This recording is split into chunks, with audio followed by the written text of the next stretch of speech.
नमस्कार। इस वीडियो में मैं आपको वो चीज बताने वाला हूं जिसको अपनाकर आप किसी भी फसल में बेहतरीन पोषक तत्व प्रबंधन कर पाएंगे और आपके मृदा का स्वास्थ्य भी बना रहेगा।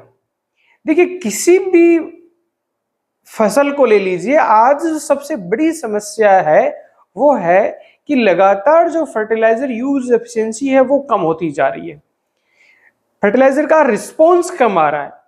यानी आज के 20 साल पहले आधा कट्टा बीघा का यूरिया देने से भी काम चल रहा था, आज 1.5 कट्टा देने पे भी उतना ही उत्पादन मिल रहा है। यानी फर्टिलाइजर की यूज एफिशिएंसी लगातार कम हो रही है। दूसरा, हम जो फर्टिलाइजर खेत में दे रहे हैं वो फर्टिलाइजर पौधा ले ही नहीं पा रहा है। जितना भी नाइट्रोजनस फर्टिलाइजर देते हो आप, चाहे यूरिया ले लीजिए या डीएपी से जो नाइट्रोजन जाता है वो ले लीजिए, उसका पौधा सिर्फ 30 से 40% ही ले पाता, बाकी पूरा बेकार होता है। फास्फोरस आपका 10 से 20% ही मुश्किल से ले पाता है। पोटास 50-60% ही ले पाता है। और जो सूक्ष्म पोषक तत्व हैं वो तो 1-2% ही पौधे ले पाते हैं। तो हम क्या करें कि हमें फर्टिलाइजर का अच्छा रिस्पॉन्स मिले और हमारी ये फर्टिलाइजर के खेतों में डोज ना बढ़े, और हम क्या करें कि हमें फर्टिलाइजर की यूज एफिशिएंसी ज्यादा से ज्यादा मिले। यानी आप जितना दें उसका ज्यादा से ज्यादा हमारी फसल को मिले। ऐसा क्या करें? देखिए, कितनी भी नई नई चीजें दुनिया में आ जाएं, पर वर्तमान समय की स्थितियां देखते हुए सबसे उपयुक्त तकनीक है पोषक तत्व प्रबंधन के लिए इंटीग्रेटेड न्यूट्रिएंट मैनेजमेंट, समन्वित पोषक तत्व प्रबंधन, जिसमें पहला और फॉरमोस्ट और सबसे इंपॉर्टेंट कंपोनेंट है वो है आपका कार्बनिक पदार्थ। कार्बनिक पदार्थ जमीन में जाए, इसका कोई विकल्प नहीं है। इसका कोई भी विकल्प नहीं है। कार्बनिक पदार्थ कैसे दे सकते हैं? हमारा पुराना तरीका, हम गोबर की खाद से देते थे। गोबर की खाद वर्तमान स्थितियों में हम खेतों में नहीं डाल पा रहे हैं। कारण उसका जो भी हो, कि पशु कम है या यदि खरीद के डालें तो एक ट्रॉली 3000 से लेके 5000 रुपए बीघा में जाके खेत में फैलती है। तो 1 हेक्टर में आदमी 5 ट्रॉली भी डाले खाद की या 6 ट्रॉली भी डाले तो 25-30 हजार रुपए की खाद होती है। एक मोटी फसल जो आदमी करता है, धान करता है, मक्का करता है, गेहूं करता है, वो आदमी 1 हेक्टर में 25-30 हजार रुपए खाद पे खर्च कर दे, संभव नहीं लगता। खुद के घर में पशुधन नहीं है। तो गोबर की खाद सोना है, गोल्ड है, पर उपलब्धता नहीं है, इकोनॉमिक नहीं है। ये प्रैक्टिकल बात है। हर कोई काश्तकार जानता है कि डालना चाहिए, लेकिन नहीं डल पा रही है। रीजन क्या है? रीजन ये इकोनॉमिक्स में नहीं बैठती है। जहां सब्जी आदमी कर रहा है उसकी वैल्यू हाई निकल के आती है, हाई वैल्यू क्रॉप है, वहां आदमी कैसे भी करके गोबरी खाद मैनेज करता है। तो गोबर की कार्बनिक पदार्थ देने में गोबरी खाद हमारा सोर्स अब वो नहीं रहा। दूसरा, जिसपे ठीक से हम मैनेज नहीं कर पाते हैं, और कुछ टेक्निकल भी चीजें कह सकते हैं कि कमियां हैं टेक्निक में भी, फसल अवशेष। आज के परिप्रेक्ष्य में फसल अवशेष में बहुत इंपॉर्टेंट चीज है। यदि हम इसको मैनेज कर लेंगे तो भी हमारी जमीनें बची रह जाएंगी, नहीं तो नहीं रहेंगी। फसल अवशेष का कैसे बेहतर प्रबंधन कर सकते हैं, इस पे मैंने डिटेल वीडियो बना रखी है, आप चैनल पे जाके जरूर देखना। लेकिन आज हम जो नेग्लेक्ट कर रहे हैं फसल अवशेषों पे, कि चाहे जला दें या और कुछ उसको अंदर जमीन में नहीं मिला रहे, ये चीज हमारे भारी पड़ेगी। और इसके परिणाम ये होंगे कि चिलेटेड फर्टिलाइजर का बहुत बड़ा मार्केट बनेगा आने वाले टाइम में। फुल्विक एसिड, ह्यूमिक एसिड का बहुत बड़ा मार्केट बनेगा आने वाले टाइम में। वाटर सोल्यूबल फर्टिलाइजर एनपीके 19-19, 18-18, 052-34, 0050, 1261, इनका बहुत बड़ा मार्केट बनने वाला है। तो फसल अवशेष को हम मैनेज करना स्टार्ट कर लें, खेत में इनकॉर्पोरेट करना स्टार्ट कर दें। यदि गोबर की खाद भी नहीं डाल पा रहे हो, फसल अवशेष भी नहीं मैनेज कर पा रहे हो, या जो फसल अवशेष निकल रहे हैं उसको पशुओं के चारे के रूप में हम काम ले रहे हैं, तो तीसरा और सबसे बेहतरीन तरीका जो आज के परिप्रेक्ष्य में एकदम सटीक बैठता है वो है हरी खाद। मैं बहुत एडवोकेट करता हूँ हरी खाद को, पिछले 6-7 साल से लगा हुआ हूँ इसको एडवोकेट करने में। मैंने इस पे रिसर्च भी किया है 2 साल। मैं कह रहा हूँ बहुत जिम्मेदारी के साथ कि हरी खाद आपके कई मायनों में गोबर की खाद से भी बहुत अच्छी है। इसलिए हरी खाद चाहे सनई हो चाहे ढेंचा हो, कोई कंफ्यूजन नहीं है। जैसे ज्यादातर बीज उपलब्धता, रिजल्ट और सबको देखते हुए ढेंचा हर परिस्थिति में ज्यादा ठीक बैठता है। क्षारीय मृदाओं का पीएच कम करता है, कार्बनिक पदार्थ बढ़ाता है, 25-30 टन कार्बनिक पदार्थ प्रति हेक्टेयर ऐड करता है यदि आप इसको मिलाते हो तो। पोषक तत्व देता है, निमेटोड की प्रॉब्लम कम करता है, खरपतवारों की प्रॉब्लम कम करता है, जल धारण क्षमता बढ़ाता है, पोषक तत्वों की उपलब्धता बढ़ाता है, पोषक तत्वों को पकड़ के रखता है। एन नंबर ऑफ फायदे हैं हरी खाद के। यदि गर्मियों में हमने किया बहुत अच्छी बात है, नहीं किया तो लगातार आप फसलें कर रहे हैं तो कभी, और आप नहीं आपके पानी की उपलब्धता है तो खरीफ सीजन में आप हरी खाद ढेंचा लगा लीजिए।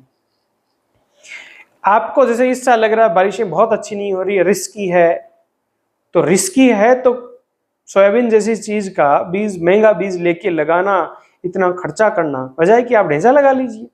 कम से कम ये रिस्की साल है, इसमें आपकी जमीन तो सुधर जाएगी।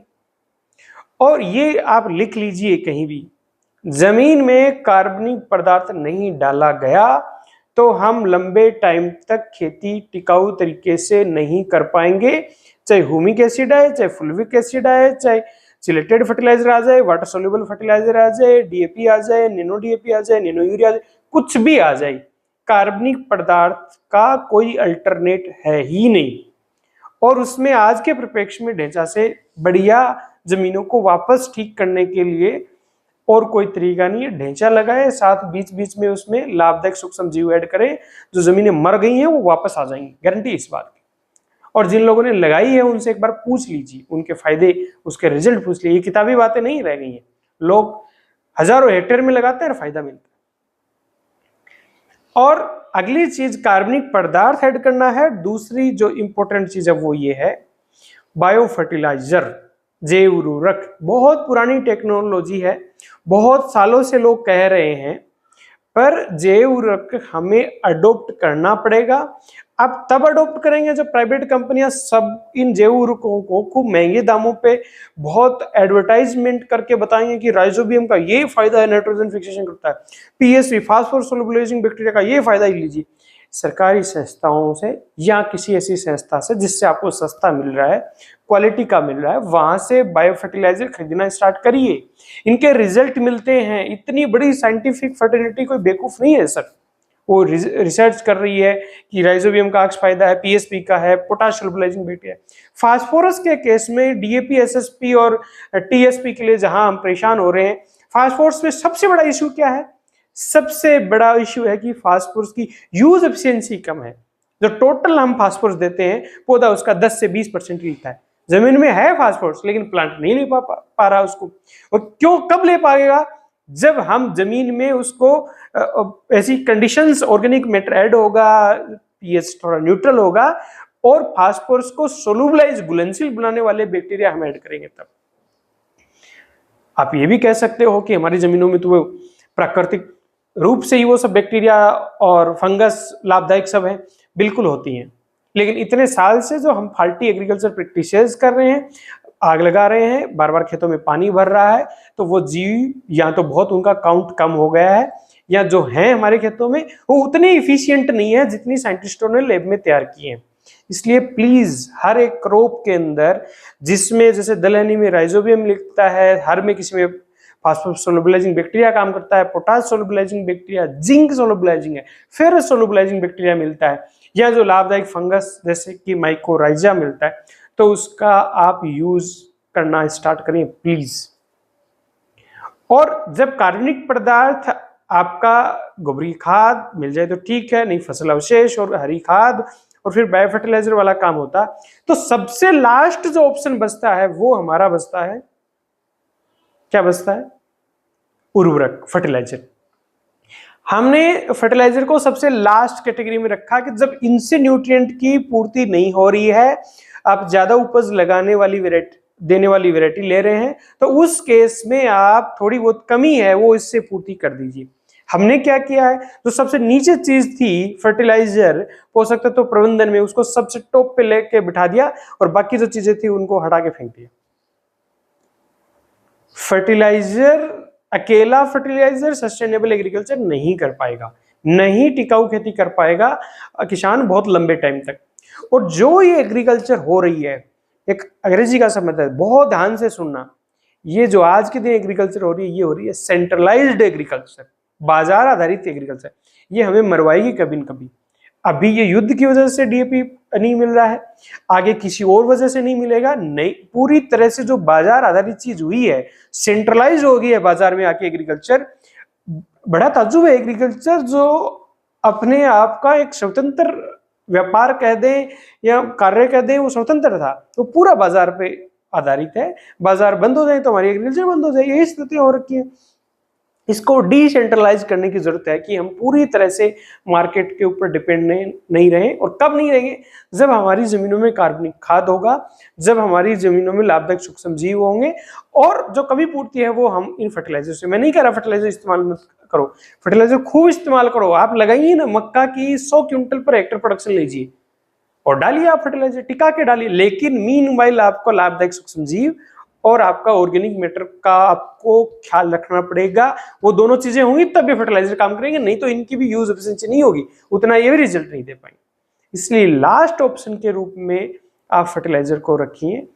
और उम्मीद करता हूं ये जानकारी आपको ठीक लगी होगी। ये जानकारी आपको ठीक लगी तो प्लीज प्लीज प्लीज इस जानकारी को खूब किसानों के साथ शेयर करें। नमस्कार, जय हिंद।